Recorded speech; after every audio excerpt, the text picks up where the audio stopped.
অঙ্গরাজ্য বাংলার মন্ত্রী, সে বলছে ইউনূস ভালো করছে, ওখান থেকে বাঙালি হিন্দুদেরকে তাড়াচ্ছে, রোজ খুন করছে, রোজ মারছে। ইভেন কালকে তো দিনাজপুরে হিন্দুদের বাড়ি ভাঙচুর করেছে, লুটপাট করেছে। তো এইরকম মন্ত্রী মমতা ব্যানার্জি রেখেছেন, এই মন্ত্রীদেরকে ইমিডিয়েট বরখাস্ত করা উচিত, কেন তারা সংবিধানের শপথ নিয়ে ভুলভাল মানুষের কাছে তথ্য দিচ্ছে। বলছে আজকে আপনি গিরিরাজ সিং এর সাথে আপনার কথা হলো দীর্ঘক্ষণ। গিরিরাজ সিং সেখানে এটা জানিয়ে গেলেন যে জঙ্গির যারা অনুপ্রবেশকারী, জঙ্গিদের মধ্যে একটা অংশ বাংলাদেশে দেখা যাচ্ছে, এবং তারা প্রত্যেকের ফ্যাক্টরি হয়ে উঠেছে কলকাতা, আধার কার্ড তৈরি হচ্ছে কলকাতার আশপাশ থেকে, এবং তাদের কাস্টোডিয়ান হয়ে উঠেছেন দিদি।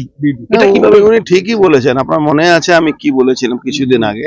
আমি বলেছিলাম মমতা ব্যানার্জি মুখ্যমন্ত্রী, যিনি বাংলাদেশের জেহাদিদেরকে নিয়ে আমাদের শুভেন্দু অধিকারীকে মারিয়ে দেওয়ার ছক করছেন।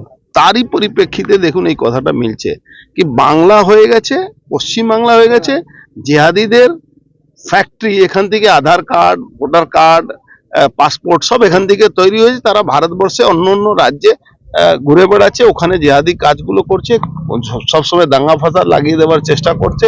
আজকে ভারতবর্ষের পাসপোর্ট নিয়ে বিদেশেও চলে যাচ্ছে। কালকে যদি ওখানে এরা কোনো অঘটন ঘটায়, তাহলে তো দোষী ভারতবর্ষ হবে। এইটা নিয়ে এখানকার পুলিশ অফিসাররা বলছে রাইটিস্ট আর লেফটিস্টের কথা, একটা ডিজি হয়ে। আজকে যে জায়গা একটা পলিটিক্যাল বক্তব্য একটা পুলিশ অফিসার দিতে পারে না, আমরা পলিটিক্যাল লোক, আমরা পলিটিক্যাল কথা বলতে পারি।